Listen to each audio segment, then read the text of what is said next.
Hi, I'm Michael with The Journey, and today we're going to be talking to a big influencer, a doggy influencer, gone to the snow dogs. What's an influencer's life like? Let's find out with Jessica. Hello, everybody. Welcome to the Barker Lounge. We're behind the scenes with a pet influencer, gone to the snow dogs, Miss Jessica. Jessica is somebody I met here on Clubhouse, and she's just been a delight to just get to know and hear about her journey and what she's gone through and how she's gotten there and what drove her to get there, and how much work it really takes to put into being an influencer. I had no idea. I see Jessica all the time online, always posting, always working. We'll DM each other during the day sometimes and say hi. And I just, once again, she's always working. And so with that, I would love for Jessica to say hello to the room and just kind of give a real quick background on what you're doing with your life, your two dogs that you have in your life right now, and all the wonderful possibilities that are coming up. We were talking about camping. They love to go camping. Jessica, welcome. It's good to be back. I feel like I haven't talked to you in like forever. Forever. Yes. It has. It's been way too long. Yeah, I'm a cross-platform content creator, and you nailed it. I work all the time, literally all the time. Even right now, as we're talking, I'm like finalizing a thumbnail for my blog channel. Because there's always work to be done, always. But yeah, I make content with my dogs. We try to do quite a bit of travel with them, and what we try to do is we try to share our lives with our dogs and then show the world that, you can do this. You can take your dogs on adventures. You can take your dogs fun places and crazy places and let them experience new things with you, and that it's super fun to do that. Well, and how beautiful that is like you've got this intact family that you get to play with all the time. You get to create activities for you. It's your work life. How beautiful is that to be home, have an incredible space with your family, your dogs, and be able to, I think that's a dream job. What do you think? Oh yeah, for sure. I wouldn't trade it for anything. I literally wouldn't trade it for anything. I was actually just, it's funny that you say that. I was looking at pictures just the other day of when we brought Memphis home as a puppy, which was, 8 years ago, literally just this week, 8 years ago was when we brought her home as a puppy. And I was thinking, we didn't actually leave our jobs and go full time till, what was it, 2015, 2016, somewhere around there. And I was thinking, gosh, it's so crazy that like Kira has no idea what it's like for us to leave and go to work and like leave them behind. She has no idea what that's like because we're here, and when we're not here, 90% of the time they come with us. So like she has no clue what that life is like. Like Memphis does, because back in the day, in the early days of this, we did have to go to work and leave her. But Kira doesn't know anything about that, which is just crazy to me to think about.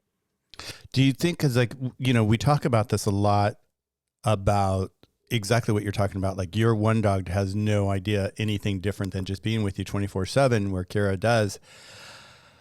Do you see that that she has social anxiety when you leave? So she has separation anxiety when Memphis leaves. Like if Memphis is, and I think that's the other thing. She's never known a life without Memphis. She when we first got Kira, we had Shelby, and then we got Kira in, what was it, like May, I think, and then Shelby passed away that September. So for that little amount of time, she knew Shelby. And I don't know if like that is what caused her to become so attached to Memphis. She was pretty attached to Memphis before that. So like if my husband and I leave and Memphis is here, she's fine. But the minute I take Memphis, like if I have to take Memphis to the vet, which with the pandemic and stuff, I haven't been able to take both of them because a lot of times that's just what I would do. She panics. She does not like it when I take Memphis and don't take her. And I don't know if it's just that she has, FOMO, fear of missing out or something, or if it's just she doesn't know what life is like without her. She's never really been without her. So I think there's a little bit of both of that. We talk about this all the time in pandemic puppies. Right now, we're starting to see the surrender rate going up across the United States here. It was up to 83% a couple of weeks ago. And I just got another text this morning from Kim, who does one of my rooms with me. And she saw online that this one lady was talking about one rescue that she knows of. And this week they've gotten over 80 phone calls about how can I surrender my dog or my cat. And it's just really kind of like, it's frustrating for me because I really want to help these people with understanding that they've adopted animals and maybe they're having a hard time, but there are other avenues to really reach out to other people and building your team. So let's dive into you. Enough about the pandemic puppies right now. We're going to be on that subject tomorrow, and it's going to be an incredible talk. Being an influencer, did you, when you were, I know you started off with your mom and dad in their restaurant where you live, and you ended up with these dogs and you started influencing. Did you ever in your life think that you would be an influencer? Like, was there any point before you had your dogs that you're like, I've seen influencers, or I think you're kind of a little ahead of the curve of influencers sometimes? Yeah, it's not something that I ever even knew was a possibility. Like when I started 11 years ago, and this wasn't something people did. Like there was even way back then, there was very few, like big time YouTubers that were doing this as a job. There was only a handful of them. So influencers was a very new thing when I started, and it wasn't something that I ever, I think like the first 3 years of doing our YouTube channel, I don't think we made any money. Like that wasn't why we were doing it. We were doing it because it was fun and we enjoyed it, and that, it was a hobby for me. So it was quite a few years into it before we really We lost you. Like I said, it wasn't something that I ever saw myself doing. When I was in high school, they didn't tell you, oh, you could be a professional content creator when you grew up. That wasn't a thing. It wasn't a thing. Where now, kids these days, they're, in school, they're like, I want to be a YouTuber. I want to be this, because they know what that is. That wasn't a thing when I was younger. It's interesting that you say that, because I have these friends, and they have these two boys, and they're dying to be influencers. They're doing everything in the world to be influencers. They're on their skateboards, or they're on their surfboards. They're being filmed all the time. Their poor mom is at the editing table, and boy, do I know what that's like, trying to edit these videos for them. And so, like for you, so you never thought of it. You never heard of it in school. I never heard it in school.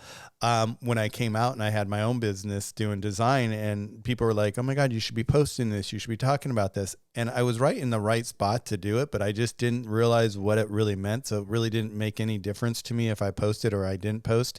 When did you start to see that you started getting traction? And then that light kind of went off going, maybe there's something here. So it would have been 2012. We actually were in a contest with YouTube for a thing called Creator on the Rise. And they picked like 5 channels, and they were channels that were, they were tracking, and the channels were starting to grow and becoming more and more popular. So we got put into this contest, and there was different elements to it. Like we were supposed to get our audience to vote, but then, they also said the voting wasn't the only thing that mattered. So even if you got the most votes, it didn't mean you were going to be chosen. So anyway, we ended up winning, and this was September of 2012. And what happened is we had to make a video for it, and then YouTube, this was old school YouTube, featured us right on the homepage. So when you went to youtube.com, on the right-hand side, there was 5 of our videos for like 48 hours that stayed right there on the homepage. And we grew quite a few subscribers from that way back in the day. And that was kind of like my first, you know what? This really could be something bigger than even what I think it is. And at that point, we were making a little bit of money from it. It wasn't really much of anything, but we were making a little bit of money from it. But I think that was the first for me where I was like, this could really become a thing. Like this is something that I could see turning into something much bigger. The YouTube partner program was a thing. I believe we were part of it we were part of it in 2012. But I think that was the first, like, what do they call it? The aha moment where I was like, oh, this could really turn into something much bigger than I could even imagine. So that's probably right around. I know a lot of people always ask this question probably to you, and I don't want to be digging into your personal life about this side of it, but this is a big question everybody always asks. Is like you said, like when you first started, you started making a little bit of money. YouTube has their sharing feature on their program. When did you realize that you were making enough money and you're like, wait a second, this is really, really something that's going on here. I'm making enough money to live nicely. How long were you into it when you hit that aha moment? So we were about 5 years in when we were making more money doing YouTube than we both were working full time.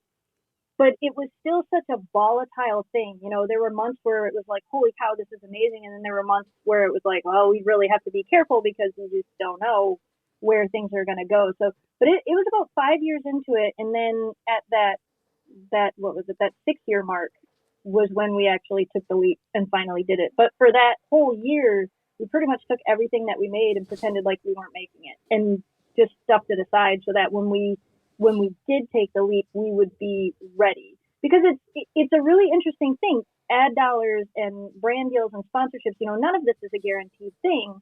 You don't, it's not like a normal job where you're like, I make this much money a month. I make different amounts of money every month throughout the whole year. My best months are actually summer. A lot of people on YouTube, their best months are like November, December. I don't do as well in November, December, which you'd think I would because I have snow dogs. Right. But my best months are literally right now. May, June, July, August are almost always my best months. Why do you think that is? I think it has a lot to do with, we have, especially on the Dogs channel, we have a much younger audience. I think it has a lot to do with, people, kids being out of school, things like that. And then the content we make in the summer is, the dogs are in the pool. We're making frozen watermelon treats. Everything we do in the summer, we try to do really, really summer themed so that people are excited to watch it. And then even throughout winter, those videos are usually the ones that continue to do well. And I think it's because people are then missing summer, so they want to watch summer stuff. So that's kind of, at least in my head, that's why I feel like it works that way. Right. You're always trying to figure out why does it work that way? I totally understand. You had mentioned in one of our conversations about a book about, and I don't have it in front of me, so I don't know the actual title. It's your friend who wrote it about YouTube. What's his name? Daryl Eves. The name of the book is The YouTube Formula. The YouTube Formula. And if anybody that's interested in YouTube and doesn't know anything about YouTube, it's definitely an incredible book to grab a hold of. I did after Jessica mentioned it. And YouTube is a foreign language to me, Jessica, and I'm just diving into it because of you. So thank you very much. As you see on my profile picture right now, you see Michael the Journey Pets. That's my new YouTube channel. And I've been recording our rooms. People have asked me to record our rooms so that they can actually go and listen to it if they come in halfway or if they've missed it or they do know that I'm having a room and they can't make it. Now there's a place where people can actually go and listen to all our rooms that I host here on Clubhouse. So definitely anybody in the room, if you're not following Michael the Journey Pets, if you go to YouTube, you can find it. But anyways, getting back to YouTube really quick. So I've been following this book and I've been reading this book.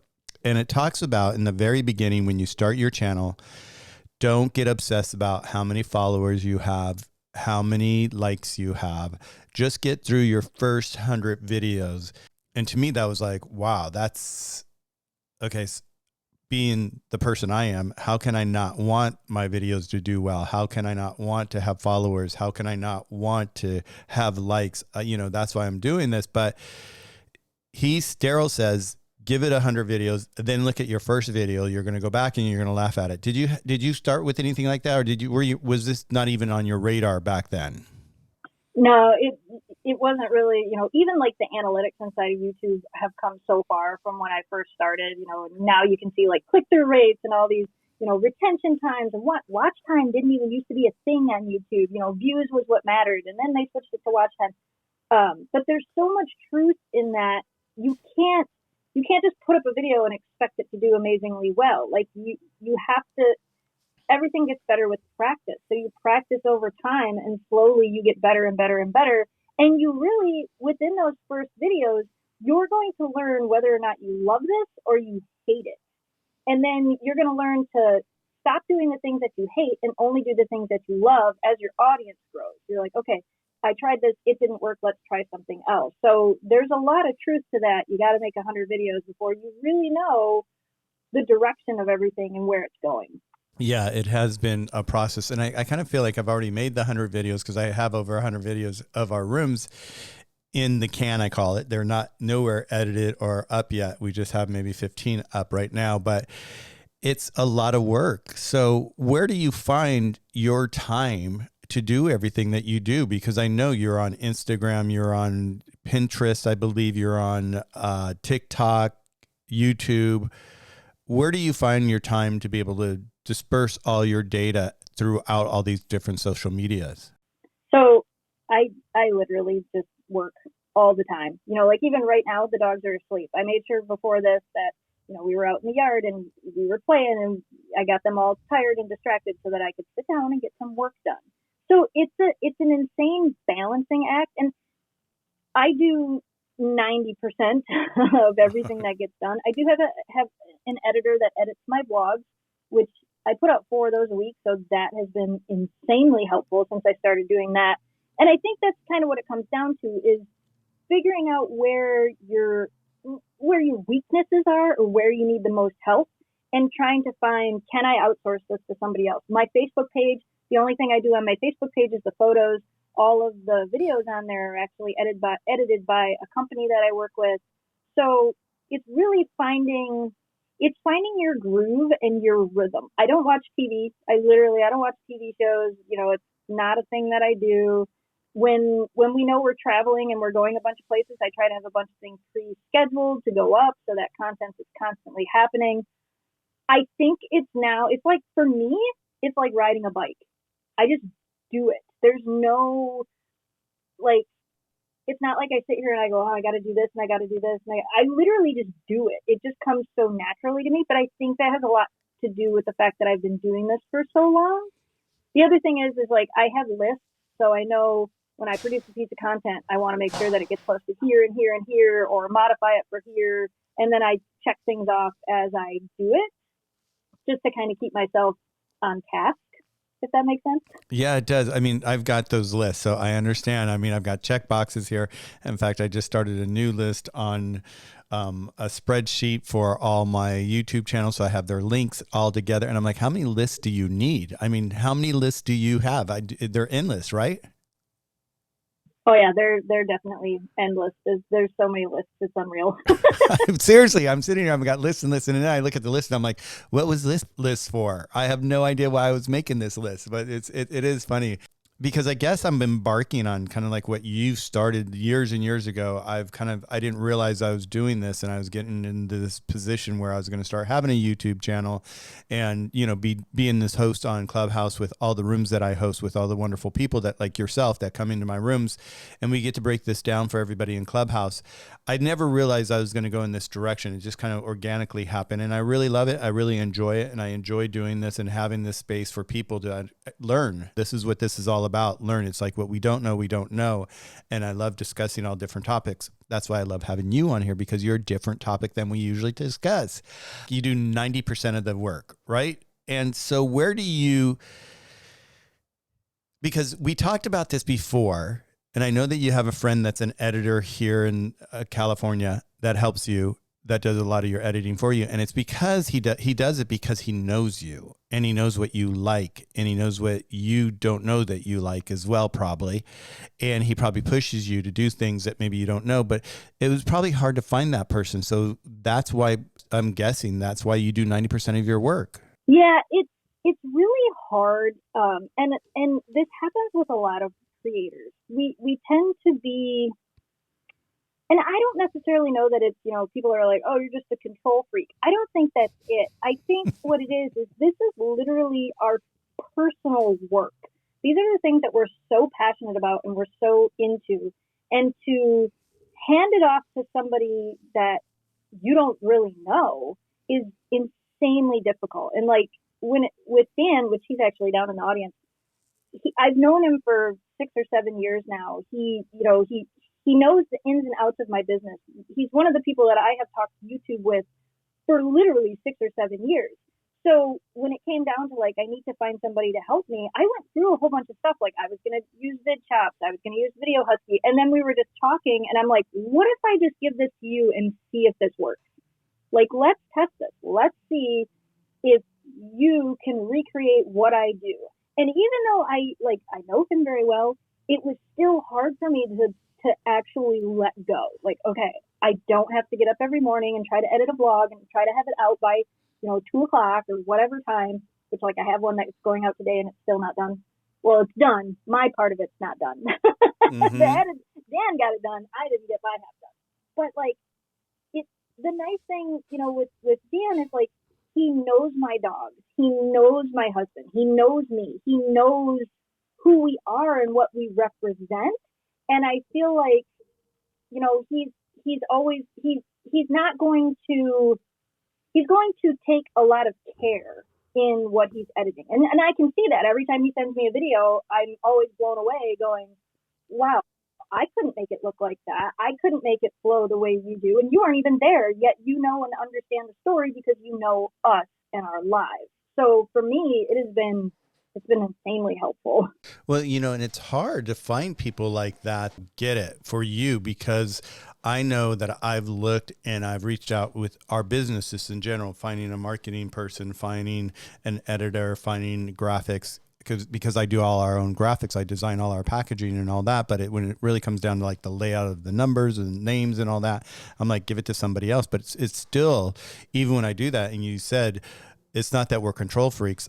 Maybe I think we're a little OCD and we are a little control freak. I know that I am. And it's not that it's in a negative way. It's in a really positive way, because I want it to look a certain way. And it's really, so when you find somebody, let's say like Dan, for you, it's like, what a gem that you have able to find somebody like this, because it's not easy to find people like that. When you started this, I know we're going back to your family now. You're at the restaurant with your husband and all that, and you're starting to do your YouTube channel, and you're starting to see that you're making money. And you mentioned that, during the summer months, you make more of your money. And I find that alarming, in the sense that I would think, like everybody else, that during the holiday seasons, you would, because of your sponsors. Because during the holiday seasons, I would think that you're selling a lot more products. You're talking about more products. And that's where I think your sponsors come in and they reward you for talking about their product. Why does that not take effect inside of your arena, that you don't really push a lot of products, how does that work for you? Yeah. So even like with my sponsored deals, a lot of it still happens during these summer months. And I think it comes back to my summer theme videos tend to do better. And, brands notice those things. Brands notice, oh, you got a lot of views on this video, but you didn't get a lot of views on this video. Or this video took longer to take off than that video. We want a video that's going to take off. Because, like, I can upload, this is a perfect example. I uploaded an Easter egg hunt video back around Easter time. And the video did, quote unquote, horrible. It was a complete flop when it went up. Like, it didn't perform the way I expected it to perform. I put it up before Easter. It should have done better than it did.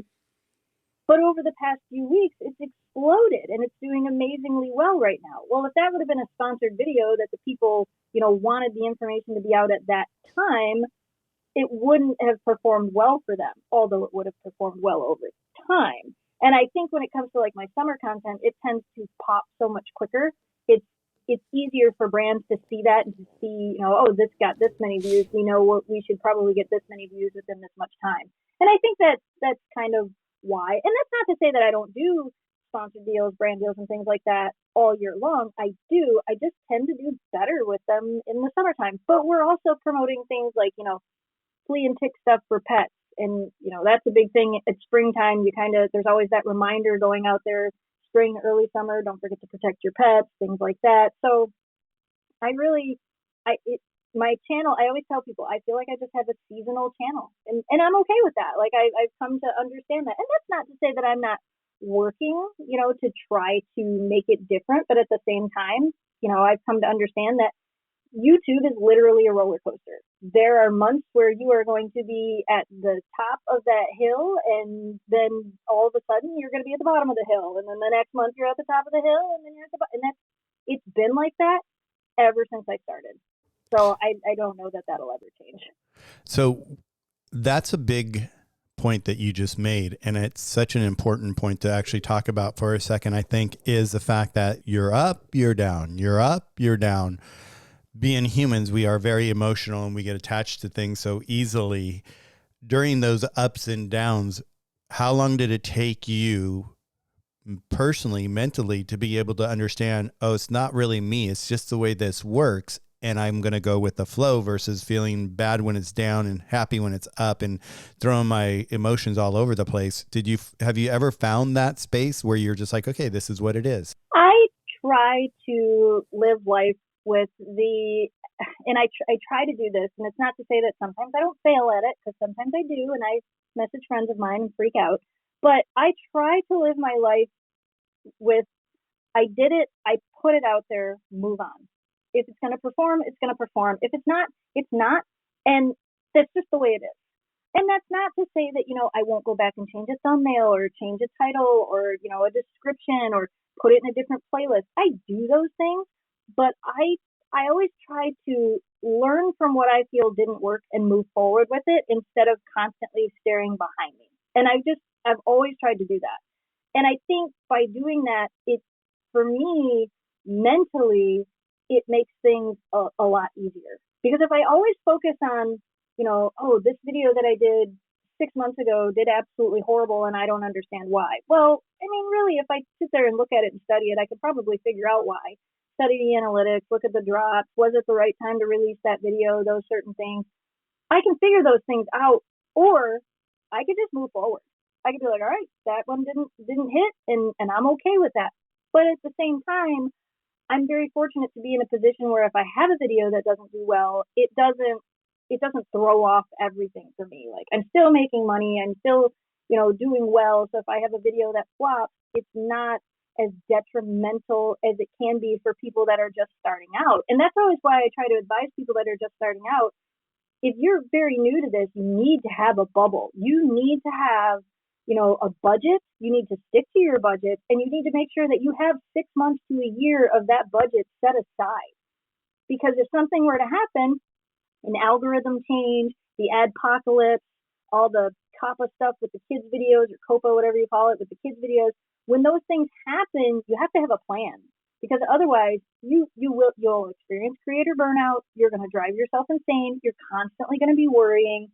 So you really have to figure out how to make it so you can understand that it happens. The roller coaster effect happens on YouTube. And yes, sometimes it's something you did. Sometimes it's completely out of your control, and the algorithm just did its thing. I had the same thing with my business with design, is that during the summer, all of a sudden the weddings come in and everybody wants me to do their weddings, and then it kind of falls off, and then Christmas comes and the holidays come, and then all of a sudden it hits again. So I've learned, because when I first started this, and I would do like and I do big events sometimes, and they're crazy. They're $1 million events, and there's all these moving parts, and I'm dealing with so many moving people.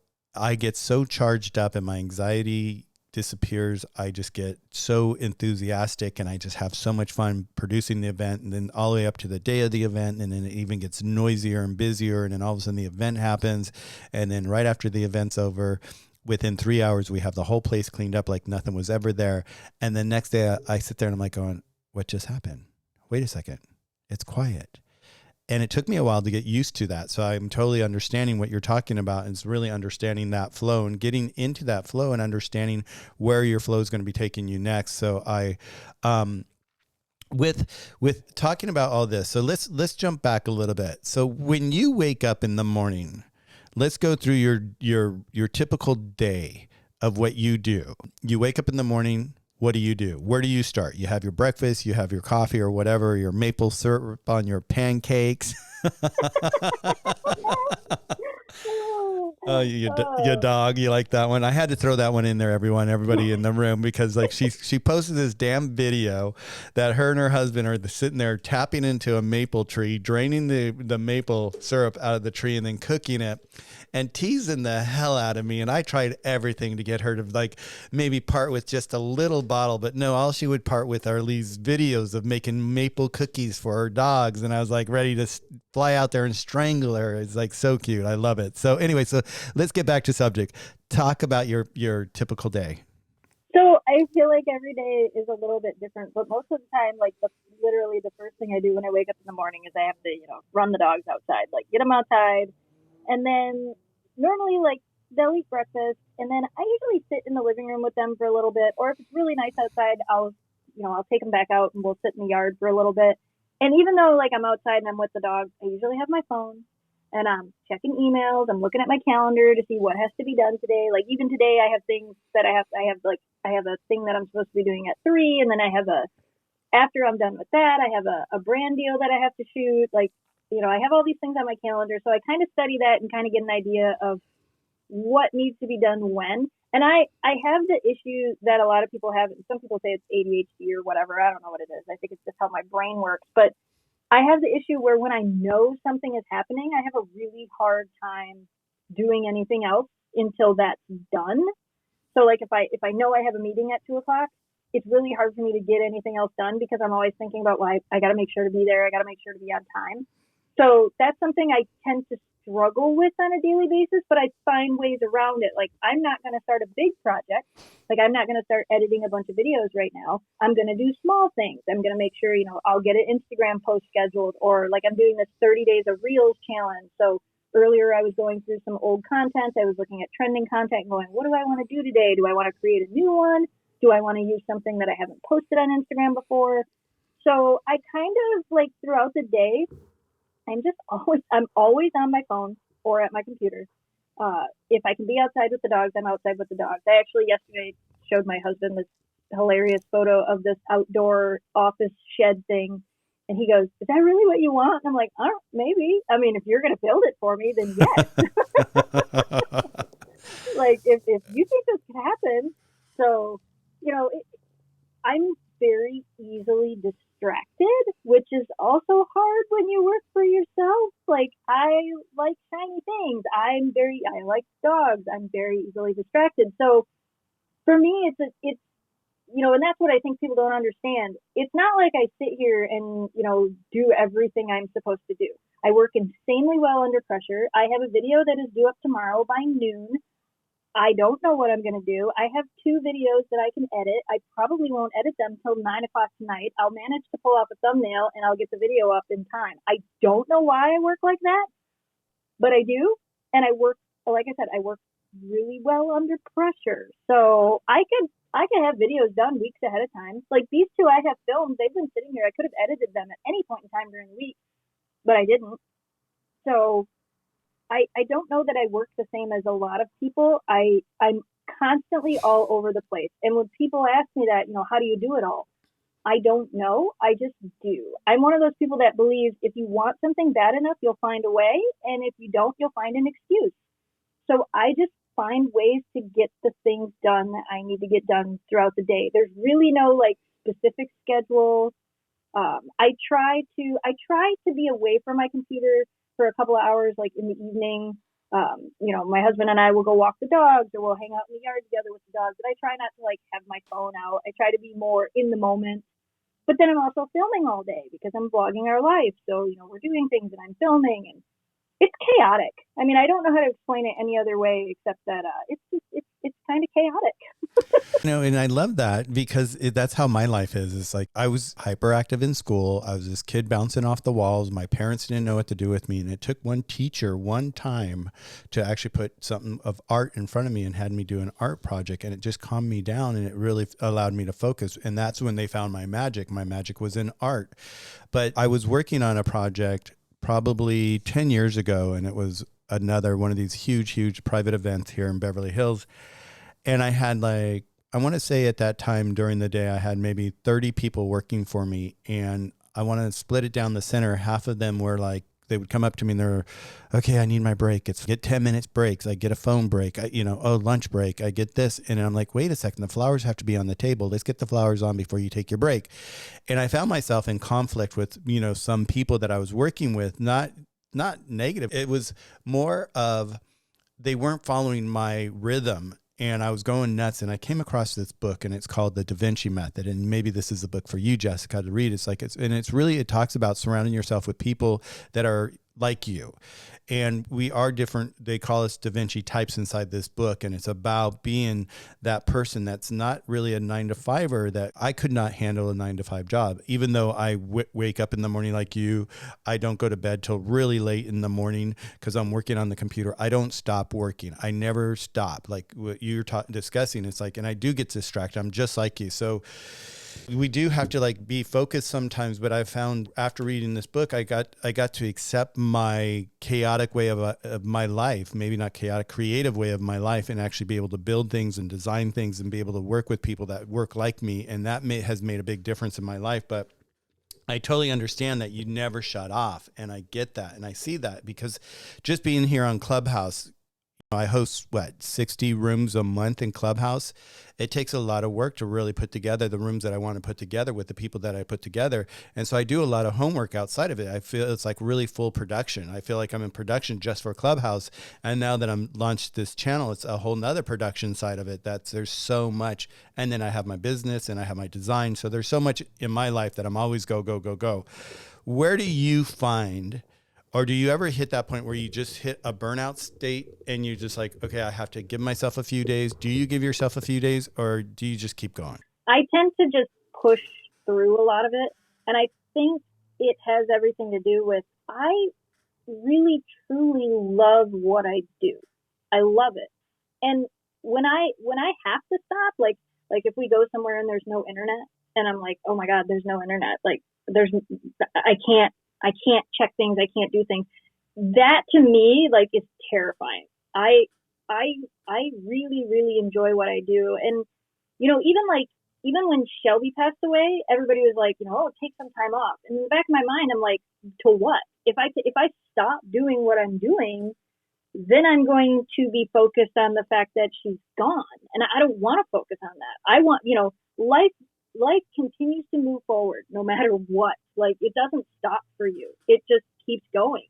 So you kind of have two choices. If you stop, everything else is going to keep moving forward. So for me, I would rather continue to move forward than really like stop. And that's not to say that, every once in a while, like, and I don't even necessarily know that it's a break. A lot of times it's when we're camping, when we end up places where we have no internet. But even then, I'm still filming. I'm still, doing photo shoots with the dogs in front of the lake, or taking them places to get, Instagram photos, or shooting little short videos and shooting a vlog and things like that. Even though I don't have access to the internet, I'm still constantly in that frame of work mode, and that it just doesn't, it never shuts off. And when I actually do try to not work, I feel so much guilt. I'm like, I have all these things I should be getting done, and instead I'm sitting here and I'm doing nothing. So that kind of drives me. And that's probably the biggest difference between my husband and I. My husband is a very, chill, relaxed type of person where he's like, I could just sit outside and listen to the leaves. I can't do that. I sit outside and I'm like, that's it. You got my 5 minutes. Now I have to do something. I have to walk around. I have to play with the dogs. I can't just sit and do nothing, because I start to feel guilty. And I know that's something like that I should work on, but at the same time, I really love what I do. So I don't feel like what I do is super stressful. Not to say that there's not times where, it is, but most of the time it's just what I really enjoy doing. And I agree with you so 100% in everything that you're talking about. It's like, I don't stop. My husband all the time is like, Michael, will you stop for a second? Can we just take a break? And I'm like, yeah. And I'll sit there for 5 minutes. I'm like, okay, that was my break. I'm done. Let's go. And I feel guilty. And I don't know if it's guilty. I feel like, you mentioned earlier, it's like I have that checklist in my brain of things that need to get checked off. And I know that the first thing I have to do is check everything off. I've learned that if there's something to do on my list, the number one thing I've learned in my life is to check it off as quickly as possible, so it's done. Because if I don't get it done, I've been in that behavior where it gets pushed to the next day, the next day, the next day, the next day, the next day. And then a month goes by and I'm like, oh my God, I never did that. So I think, that personality that you have, I think it takes this type of personality to do what you do. I think that you wouldn't be able to, I think everything in the world is meant to be the way it's supposed to be meant to be. and the universe brings to us what we are looking for out of our life, and what our possibility of being able to share back in life to others will approach us if we're open. And I think that's exactly what you've done here, is that you've opened yourself up to the possibility of creating magic with your dogs and being able to share that magic. And how many people that probably touches in a day. You probably don't have your fingerprint on it, but definitely you touch people all the time, I'm sure. So getting back, so you wake up in the morning, you're doing all your stuff. You don't have a schedule. You just go, go, go, go, go. I understand that. I get that. I'm the same way. What do you do? And Dan's your husband, right? Jamie's my husband. Dan's my editor. Oh, Dan. Oh, right. Sorry, Dan. I just married you to Jessica there. Okay. So you probably feel like you're married sometimes. So when he looks at you and says, Jessica, you need to take time off. You're burning yourself out. And he sees you and he knows you. Do you listen to him, or do you just like, oh, never mind, I'm okay? So I think, we've been together for a long time. And I think over time he has realized that I am that mentality person where when you tell me I have to stop doing something, that's not the right approach. Don't tell me I can't do it. Don't tell me I have to stop, because now my brain goes, well, you don't think I could do it? Like, no, I'm doing this.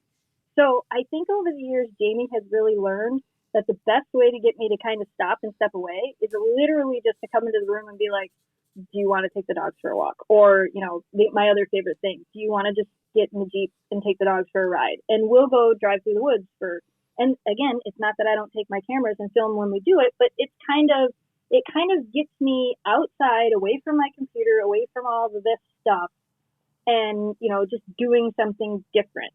And I think that's why, when we go camping and we go on these trips, yeah, we're filming, but at the same time, it is an escape from the mundane. It's an escape from the constantly sitting here and, answering comments and answering emails and all that, because I try not to do those things when we go camping. I try to, I'm still filming, but I try not to do all the other stuff. And I think he's learned that the best way to get me to kind of get away from it is not to tell me, hey, you need to take a break, but just to literally kind of force me to do it without me really realizing that that's what he's doing. Right. Smart husband there. I love that. And we need people like that in our lives to turn us off from time to time. And because we don't, I see that you're the same as me. So let's get back to your channel, or your channels, let's say, when you're posting all the time and you're seeing the algorithm pick it up. Like you said, I saw your Easter egg hunt. I thought it was adorable when you posted it. I liked it. I thought it was so, I just love their energy, looking for those eggs. It brightened up my day for Easter. And you said it wasn't when your most positive post when you first posted it, but then all of a sudden it gained traction. Why is that? Why do we think we're going to be posting something we're excited about it doesn't do well? Is it just because of the algorithm that it just didn't get picked up, or what causes that? What do you think?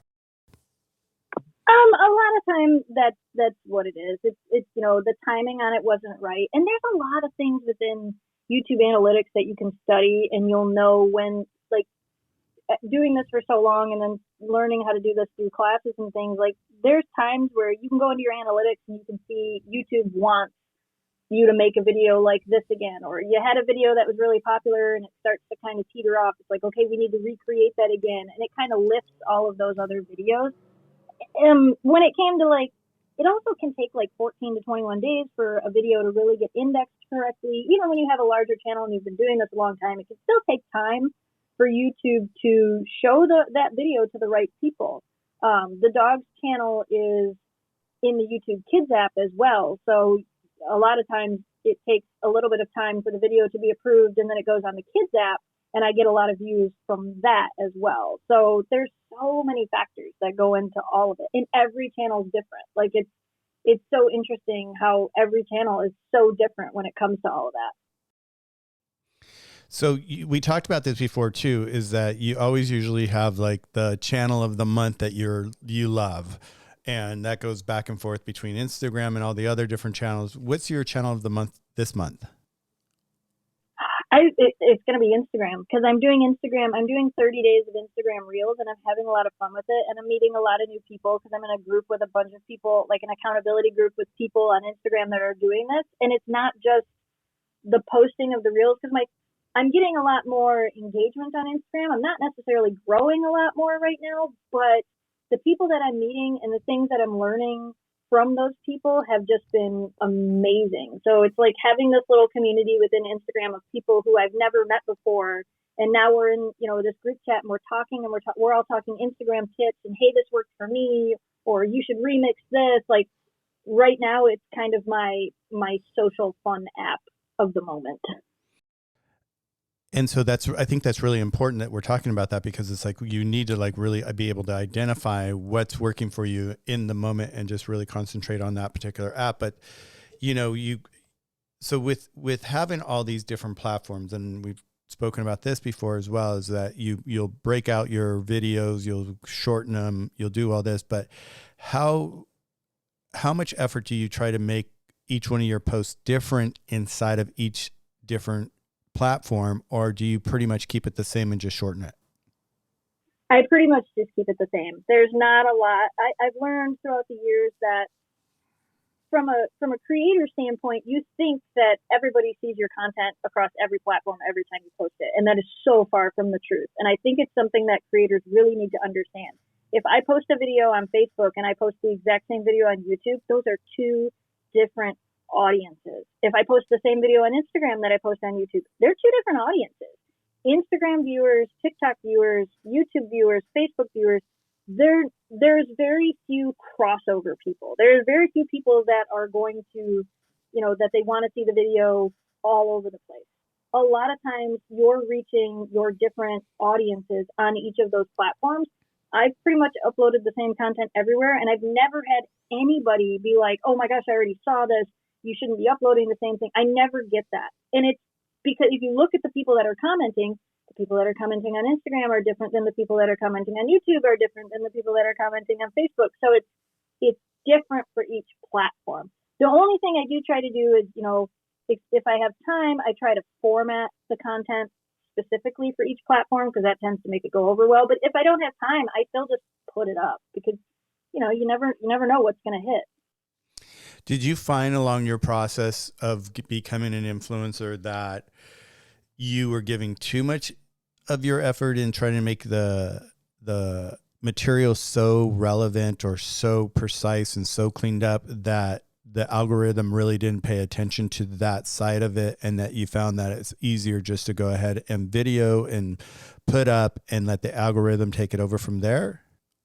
There's definitely things you can do to help the videos on each platform. Knowing that on Facebook, most people start watching video on silent, so you should have, a lot of text in the beginning of the video. Everything should be really flashy. It should be really clear what the video is about in the beginning of the video on Facebook, compared to like YouTube, where it's that thumbnail and that title that are drawing them in. Once you draw them in with that thumbnail and that title, they're pretty much there to stay. So the video doesn't have to be a bunch of text at the beginning. So there's different things for different platforms. Instagram's kind of the same way. A lot of people watch Instagram stuff on silent, so if you can have text or captions burned right in, you tend to get people to watch longer. So like I said, I try to make sure to do the right things for each platform, but sometimes when I don't have time, it just goes up. And sometimes it still performs insanely well, and sometimes it doesn't. But it's my fault when it doesn't. Of course it is. Of course it's your fault, that's the way we look at it, right? So when you post to each one of these channels, it's the same thing. Do you yourself get bored of doing the same thing, or is it just makes it so much easier for you just to go boom, boom, boom, boom, and you're done, and then you can get onto your other thing? Yeah, for me, it just makes it easier. Like I wouldn't say I get bored with it, because I made the content and I want people to see the content. So to put it out across the more platforms I can put it out across, the more people I can reach, and that's really what I want. I want more people to see what it is, that we're filming and what it is that we've created. Okay, so let's jump back really quick. There was that moment that you mentioned that your mom and dad looked at you and said, "Okay, go do this." And you're like, "Oh, okay," something like that. I think it was something like that you shared. And then all of a sudden you found yourself with your husband. There you are. You're doing this Instagram. You're doing this Facebook. You're doing all these different channels. You're posting. You're becoming this influencer. At what point, I know that you talked about this, that you used to have all your agreements with your sponsors up front with yourself, but then at one point you found it was easier for you to transition over to like an agent or a manager or something like that. What was that like for you? So for the dogs channel, we have an agency that we work with that helps us out with our brand deals. Basically, so that because I get a lot of people that reach out to us on email, and a lot of it is the time with the back and forth and things like that. So it's easier to just be able to forward that to our agency and be like, all right, you figure out if this is worth doing or not doing. And then they bring us deals as well. They email us and say, oh, would you be interested in working with this company? We'll pitch you for this company. They came to us, they found us. So I've been with them for like 4 years now, but just with the dogs. So the only one I have with them is Gone to the Snow Dogs, has the agency. But so it was kind of one of those things where like they came to us, and for me, after going through and going back and forth, and then them bringing us a deal and telling us what it was, we finally said, okay, well, you know what, we'll sign with you guys, and we'll go forward with this. And I don't regret it. It's definitely something I really enjoy. I know there's a lot more agencies out there, and there's a lot of like people now that have like personal agents that only manage a handful of people compared to like what I'm with. They manage a ton of different pet influencer accounts. So could I get more deals working with somebody else? Maybe, but I really like the agency that we're with, and I don't think I'm going anywhere anytime soon. Well, you mentioned that you went with them with to the Snow Dogs. How many channels do you have right now? Too many. Active channels, I have 3 really active channels, but I probably have like 14 YouTube channels. Wow, that's a lot. So the 3 active, those are the ones you're working on all the time. The other 12 or the other 11, what do you just visit those once in a while? Yeah, they're there because I have ideas for things that I want to do, and like sometimes I'll test things out and be like, okay, let's see, let's test the channel and see if we can do this. And then I either get bored with it, or I'm like, nope, that's not something I'm going to enjoy. So I'll switch to something else. Like I have a cooking channel, and I go back and forth with it all the time, but I hate cooking. So I'm always like, okay, I want to make this channel because everybody wants me to do it, but then it becomes something I just don't enjoy. And I'm like, why am I spending my time on this when it's not a passion of mine? Like the videos are kind of fun to make, and it's fun to put them out there, but the amount of work and time and effort I have to put into them, for me, sometimes I'm just like, So it's one of those channels where I'll like put up, quite a few videos and then nothing for months. And then I'm like, oh, let's try it again. And I'm going to do this, and I'm going to have a schedule, and this stuff. So some of the channels are just kind of there. Well, it sounds like for me, it's like every time I come up with an idea, the first thing I do is I go to GoDaddy and I grab the website. And now I look at my list of websites. I've got something like 200 different websites, and I'm like, they just sit there. And one day I'm like, oh, I'm going to do this with this one. And I never do. I think that's part of my ADD where I just go, oh, look at this shiny object over here. Let's do this with this. In closing, we're getting to the top of the hour. I want to respect your time as always. In closing, let's talk about the moment that you found that you became an influencer, the moment that you were doing the influencing, you saw the money coming in, you felt comfortable. At what point after that moment did you really realize, oh, wow, I'm an influencer? I still don't feel like that. Like, I feel like, especially because I think I watch other people that seem so put together, and they have these teams and they do everything right. And then I sit here and I go, man, I don't do any of that. I'm not that put together. I'm just me. I'm just a normal person. Like, my dogs are the stars of the show. Like, I'm just me. I'm just a person. I don't know that when we were on the island, we got recognized by some people. And even when that happens, I'm always blown away. I'm like, I forget that literally millions and millions of people have seen my dogs online and have seen me on online. Like, I forget those things. And when you get recognized, it's like, wow, like people, like they genuinely love my dogs, and they genuinely love my husband and I. And it's such a strange thing to me, but I still I don't feel like I'm an influencer and I can promote all your things. I'm just me. I just create content, and it's fun. And sometimes I promote products that we love. That's who I am. I'm a content creator. I'm not an influencer. I'm a content creator. I love that. I'm a content. Well, I'm a magic maker. You know, that's what I do with my events. I make magic, and people are like, "How did you do this?" Oh my God, I've heard about you, and I'm like, "You have? Where?" You know, but it's like, and I've been on television, and it's like, you know, I've had those moments where people are like, "Oh, I saw you on the Beverly Hills Housewives," and I'm like, "Oh yeah, that was just a show," you know. But it's so, I think it's when it comes from the heart, like with you, what I've learned with you, Jessica, is that you just have this incredible passion for what you do with your dogs, and just being able to bring the joy and sadness sometimes too to your channel and all that, that you know you go through this life experience with your dogs, and it's you've touched so many people. I've seen it. I've followed your channel. I see it all the time. I enjoy your post. I just want to say thank you for being here once again. I miss you. It's been probably a month since we've hung out together. So it's been so nice having you here again.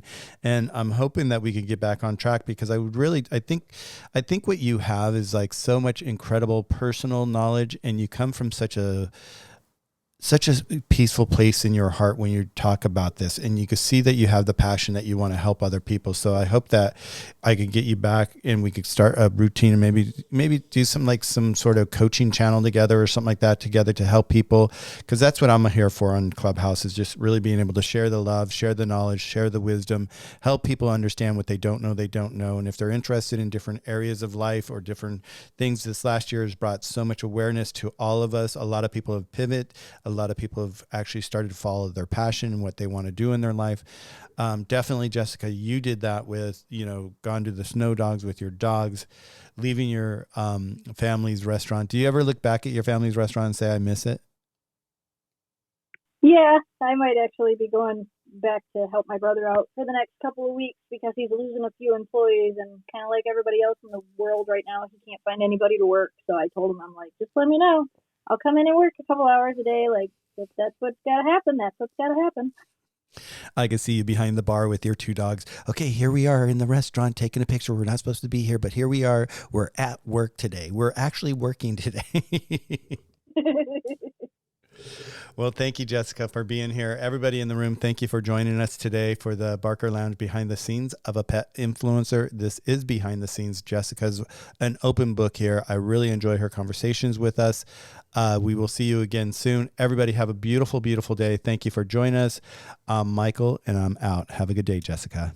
Bye, everybody.